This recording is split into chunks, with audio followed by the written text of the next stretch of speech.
திரு இலகணேசன் இணைப்பில் இருக்கிறீங்களா? நான் பேசுறது கேக்குதா ஐயா? கேக்குது.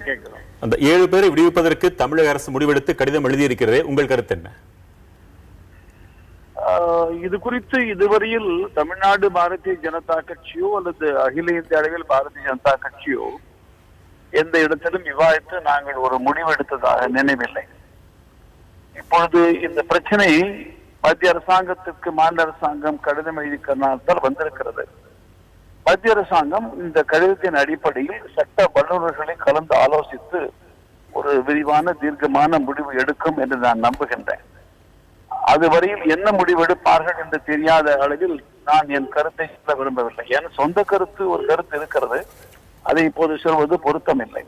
ஆனால் உடனடியாக செய்ய வேண்டிய இந்த கடிதத்தின் மேல் இருக்கிற முடிவோடு கூட நிரந்தரமான ஒரு முடிவும் எடுத்தாக வேண்டாம். ஆயுள் தண்டனை என்றால் என்ன? அது எத்தனை ஆண்டு காலத்திற்கு? ஆயுள் முழுவதுமா அல்லது 14 ஆண்டு காலம் என்பது ஒரு மரபுதானா என்பதையும் முடிவு செய்தாக வேண்டும். அதோடு கூட ஒருவர் கருணை மனு கொடுத்தார் என்றால் அந்த கருணை குறித்து விசாரித்து அரசாங்கம் முடிவெடுப்பதற்கு காலக்கெடு என்ன? அந்த காலக்கெடு தாமதித்து அரசு செய்தால் அதனுடைய பழி அந்த குற்றம் சாட்டப்பட்டவருக்கு போய் சேர வேண்டுமா? ஒருவர் 2 தண்டனை அனுபவிப்பதா என்பது குறித்து எழுகின்ற விவாதங்கள் எல்லாவற்றையும் அலசி ஆராய்ந்து சட்ட வல்லுநர்கள் தீர்க்கமாக ஒரு முடிவெடுப்பது இந்த வழக்குக்கு மாத்திரமல்ல, எதிர்காலத்து வழக்குக்கும் அது பயனுள்ளதாக இருக்கும் என்பதுதான் என்னுடைய பொதுவான கருத்து. மத்திய அளவில் பாரதிய ஜனதாவில் ஒரு ஆளுமை செலுத்தத்தக்க மனிதர் நீங்கள்.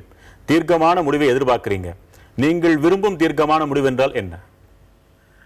என்னுடைய கருத்து இந்த விஷயத்தில் வேறு மாதிரியாக இருக்கிறது. என்னை பொறுத்தவரையில் இதுல என்னதான் நீதிமன்றத்துல தூக்கு தண்டனை விதித்தாலும் கருணை மனு என்பதற்காக மனு கொடுத்து அதற்காக தாமதம் இழைத்ததுதான் பெரும் தவறு என்று கருதுகின்றேன். ஒரு மனிதனுக்கு தூக்கு தண்டனை என்பது உடனடியான மரணம் சம்பவிப்பது, ஆயுள் தண்டனை என்பது கொடுமையானது. அதை விட அதிகமான நாட்கள் அவர்கள் இருந்திருக்கின்றார்கள். எனவே இந்த கருத்து என் தனிப்பட்ட கருத்தாக சொல்ல வேண்டுமானால் இது கருணையோடு பரிசீலிக்க வேண்டிய கருத்து என்பது என் கருத்து.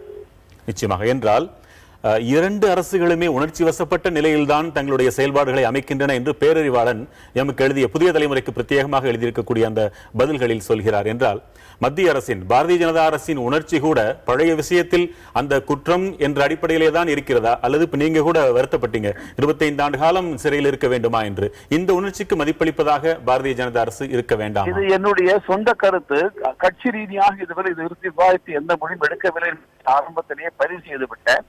மத்தியில் இப்போது நாங்கள் ஆட்சியில் இருக்கிற காரணத்தால் முதலமைச்சரை இருக்கிற கடிதம் குறித்து சட்ட வல்லுநர்கள் கலந்து ஆலோசித்து மத்திய அரசு ஒரு முடிவு எடுக்கும்.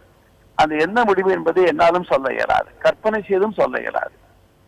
நிச்சயமாக. ஆனால் இன்னொரு புறம் ஒரு நல்ல முடிவு எடுத்தால், அதாவது இங்கே பல கட்சிகள் இதற்காக போராடி இருக்கின்றன, தமிழர்களின் மனநிலையும் ஓரளவிற்கு 25 ஆண்டு காலம் சிறையில் இருந்து விட்டார்கள் என்று உங்களை போன்ற தமிழர்கள் அனைவரின் மனநிலையும் ஏறத்தாழ இதுவாகத்தான் இருக்கிறது என்ற பட்சத்தில் ஒரு வகையில் இது தேர்தலுக்கு கூட உதவும் என்றால் அதை செய்வதுதானே சிறப்பாக இருக்கும் என்று கூட கேள்வி எழலாம். உங்கள் கருத்து என்ன?